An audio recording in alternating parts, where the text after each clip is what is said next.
kú dédé àsìkò yìí, èyí làwọn ìròyìn tó jẹyọ láti inú ìwé ìròyìn The Matrix tó jáde lónìí ọjọ́ ìṣẹ́gun Tuesday ọjọ́ 25 oṣù kejì ọdún 2025. Ẹniọlá Sàlíù lórúkọ mi. El-Rufai ti sọ kòbákùngbé ọ̀rọ̀ sí Tinubu lórí ipò mínísítà. Ó ní ààrẹ Tinubu dalẹ̀ òun pẹ̀lú bó ṣe yí èrò ọkàn rẹ̀ padà. Ó ní òun gbà láti di mínísítà láti ṣẹ́gun àwọn aṣẹ̀máṣe-bárí lágbọn iná ọba orílẹ̀-èdè yìí. Ó ní Ribadu fẹ́ bà tòun jẹ́ torí àfojúsùn rẹ̀ láti di ààrẹ.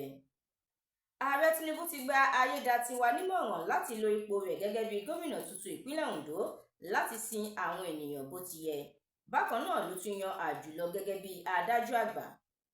Sanwó-Olú, Abíọ́dún, Oyèbánjí àtàwọn yòókù kí i kú oríire. Ààrẹ Tinubu ti ṣàgbékalẹ̀ ìgbìmọ̀ tuntun láti ṣètò ìkànìyàn tuntun míì lọ́nà ti ìgbàlódé pẹ̀lú àwọn ẹ̀rọ ayé òde òní. Ilé-iṣẹ́ MultiChoice Nigeria ti ṣàfikún owó DSTV àti GoTV bẹ̀rẹ̀ láti ọjọ́ 1 oṣù kẹta lọ. Ó ṣeéṣe kí àwọn gógó epo bẹntiróòlù tún bẹ́ sílẹ̀ lórílẹ̀-èdè yìí o, pẹ̀lú bí ẹgbẹ́ àwọn alágbàtà epo ṣe fún ìjọba àpapọ̀ ní ọjọ́ 7 láti san 100 bílíọ̀nù náírà tó jẹ́. Àjọ EFCC ti ṣí ìwé ẹ̀sùn gómìnà ìpínlẹ̀ Kogi tẹ́lẹ̀ ìyẹn Yahaya Bello lórí 100 bílíọ̀nù náírà tó gbé fògànà.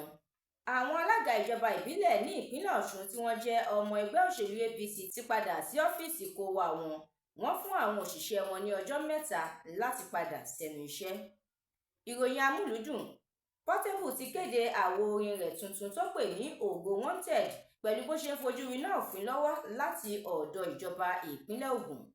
Ìròyìn eré ìdárayá.